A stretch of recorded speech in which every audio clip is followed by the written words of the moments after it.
देख रहे हैं द सुनामी। और आज मैं गाजीपुर बॉर्डर पे मौजूद हूँ। यहाँ से 100 मीटर मेरे इस तरफ स्टेज है जहाँ पे किसान नेता किसानों को संबोधित कर रहे हैं, और 100 मीटर इस तरफ बैरिकेडिंग लगा रखी है ताकि किसान दिल्ली की तरफ प्रवेश न कर पाए। और आज मेरे साथ मौजूद हैं रिबेल फाउंडेशन के फाउंडर रिबेल सदानंद पति। इनसे कुछ बातचीत करेंगे। सर, आप एक्टिविस्ट हैं, सवाल उठाते हैं, तो जो लोग सवाल उठाते हैं उनसे सवाल करना बड़ा कठिन होता है। तो पहली बात तो सर, आप भी किसानों के बीच में मौजूद हैं, किसानों का पूर्ण समर्थन दे रहे हैं, तो इन्हीं किसानों में से एक आपको मान के कुछ सवाल मेरे जो आपसे हैं। सर, जो सवाल मैं कई वीडियो में अपनी कर चुका, 70 दिन से ज़्यादा हो चुके हैं सर इस आंदोलन को, कब तक? जय हिंद, जय भारत में रेबल सदानंद पति। देखिए, मैं एक बात बोलूँगा, आंदोलन की कोई सीमा नहीं होती। सबने कहा बिल वापसी तो घर वापसी। देखिए, अब भी सब कह रहे हैं, मैं भी इनको नहीं जानता, यहीं आके मिलता हूँ। क्यों दोस्तों, ऐसा ही है या कभी फेसबुक पे मिलते होंगे भाई? और राम राम जी। तो मैं एक बात आपसे कहूँगा मेरे भाई, आंदोलन का समय ना देखे, आंदोलन का स्थान ना देखे, आंदोलन के जज्बे को देखें। किसको देखें? जज्बे को, हमारे हौसले को देखें, हमारी हिम्मत को देखें, हमारे शक्ति को देखें और हमारे धैर्य को देखें। जज्बा भी हम देख रहे हैं, हौसला भी हम देख रहे हैं, लेकिन सवाल सर इस बात पे उठता है कि सरकार अड़ी हुई है। सरकार ने 23 तारीख को जो कहा, सरकार उसी बात पे अड़ी हुई है। और उसके बाद यहाँ पे 70 दिन से लोग बैठे हुए हैं, किसान अपना काम छोड़ के बैठे हैं, और लोगों का भी नुकसान हो रहा होगा। सर, उस नुकसान की भरपाई कैसे होगी? इतिहास में मैं किसी के ऊपर टिप्पणी नहीं करूंगा, पर एक उदाहरण आप लोगों को दूंगा। दे दूं भाइयों? दे दो। गधे को ना, डोंकी को स्टबर्न बोला गया है। क्या बोला गया है? स्टबर्न। समझ रहे ना, ढीठ। क्या बोला गया है? कई बार सरकार भी बेवकूफी के काम कर जाती है, नया कुछ नहीं है, पुरानी बात है। Democracy is a collection of fools. किसी बड़े आदमी ने बोला था ये बात, ये भी समझिएगा एक बात। तो जरूरी तो नहीं है कि पांचों उंगली बराबर हो जाए। जिद्दी कौन होते हैं? हिटलर भी जिद्दी थे, मुसोलिनी भी जिद्दी थे, आज हमारे गोदी जी भी जिद्दी हो गए। समझ रहे हैं आप मेरी बात? हर एक की जिद टूटती है। ये किसान है, जिद्दी नहीं है। और ये किसान है, भिखारी नहीं है जो आपसे मांगेंगे। अपना हक हम छीन के लेंगे। और सर, अभी 1 तारीख को बजट आया, उसमें कई तरीके की बातें की गई। जो किसानों की बात यहाँ पे हो रही है, तो किसानों के बजट में जो बजट पिछले साल से अगर देखें तो उसमें से भी 10,000 करोड़ कम कर दिए गए। पिछले साल 75,000 करोड़ था, इस बार 65,000 करोड़ किया गया है। तो सर, उस पर भी सवाल हम लोग ये आशा लगा के बैठे थे कि 70 दिन से यहाँ किसान हैं तो दबाव में सरकार कुछ होगी, तो क्या पता कुछ नया, कुछ खास किसानों के लिए हो। लेकिन सर, वैसा कुछ हमें दिखा नहीं। देखिए, अच्छे दिन आ गए, अच्छे दिन आ गए, हमारे बुरे दिन आ गए मोदी जी के। अच्छे से सुन लीजिएगा, जितने जुमले थे वो निकल लिए। यह आखिरी जुमला था, बजट। देखिए, किसानों को सब्सिडी मिली? नहीं मिली। कोई और जगह मिली? नहीं मिली। आप मेरी बात को समझेंगे, यहाँ पे एक झगड़ा नहीं चल रहा है, यहाँ जमीन छीनने का एक प्रोसेस चल रहा है। क्या छीनने का? जमीन। आप अपनी जमीन दे देंगे क्या? अपने खेत दे देंगे क्या? तो ये छोटा सा एक मुद्दा है। किसान आंदोलन में अभी बहुत मुद्दे हैं। ये केवल बिल का मुद्दा नहीं है, अभी कर्ज माफी बाकी है, अभी गन्ना किसानों के पेमेंट बाकी है, अभी जिन किसानों ने आत्महत्या किया उनका मुआवजा बाकी है, अभी ओला और बारिश से जो फसलें नुकसान हुआ उसका मुआवजा बाकी है जी। तो 15 लाख रुपए दे दिए। तो सर, एक सवाल और सर, क्योंकि ये इन 3 बिल की वापसी की बात हो रही है, लेकिन सर अगर ये 3 बिल, अगर सितंबर से पहले की बात भी देखें, हम सितंबर 2020 में ये बिल पास हुए, उससे पहले की बात भी देखें, तब भी किसान पहले से परेशान था। तो हमें कुछ बदलाव कानूनों में करना था। तो अगर सर ये 3 बदलाव नहीं तो क्या? देखिए, पहली बात, किसानों ने बिल मांगा क्या?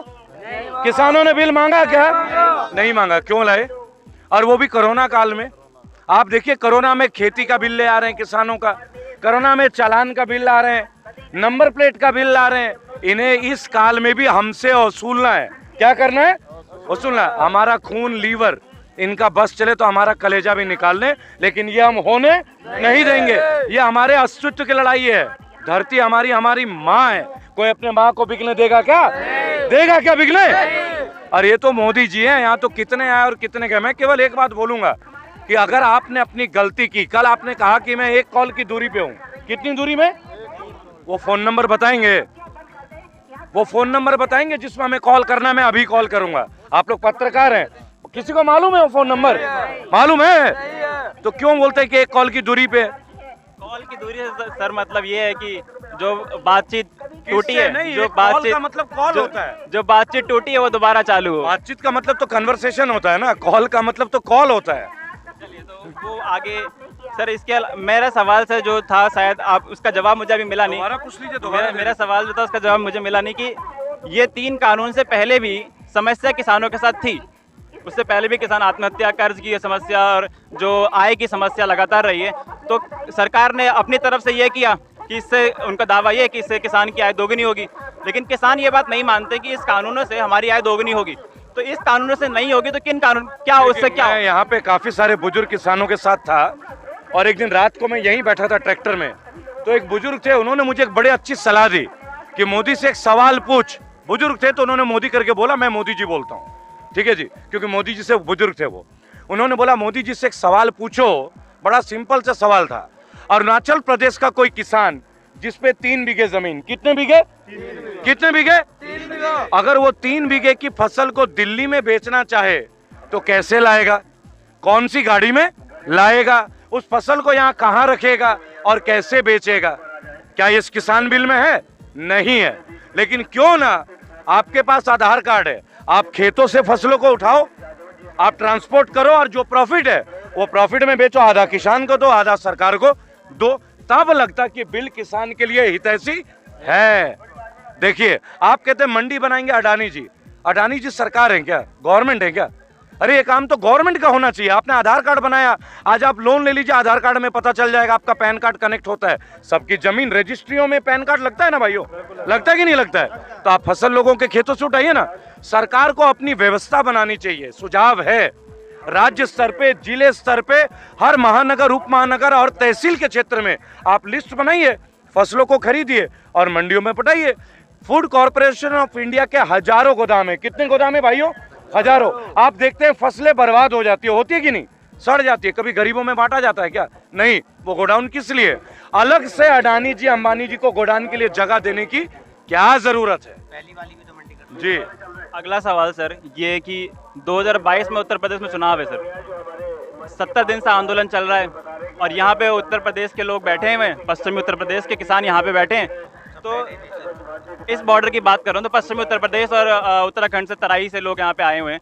तो सर उत्तर प्रदेश में जो अगले साल चुनाव है, ये 70 दिन और आगे कितने समय ये चुनाव चलेगा, कितना प्रभाव डालेगी सर ये? देखिए, मैं पॉलिटिकल आदमी हूँ नहीं, तो मैं राजनीति की बातें नहीं करता, पर मैं आपको एक बात शेयर करना चाहूंगा। सवाल सर इसलिए क्योंकि आप भी जगह जगह जाते हैं, मैं उसी पे आ रहा हूँ, मैं भौगोलिक स्थिति पे आ रहा हूँ, ऐतिहासिक बातें नहीं करूंगा। कुछ दिन पहले बीजेपी के लोग बंगाल गए थे, मैं वहीं था 23 जनवरी को, मेरा मंच भी वहीं था। उन्होंने बोला सोनार बांग्ला बनाएंगे, सोने का बंगला बनाएंगे। क्या बनाएंगे? सोने का। यार सोने का गुजरात बना लेते। 30 साल से आप वहां पे हैं, 15 साल से मध्य प्रदेश में सोने का बना लेते, हरियाणा में 10 साल से सोने का हरियाणा बना लेते।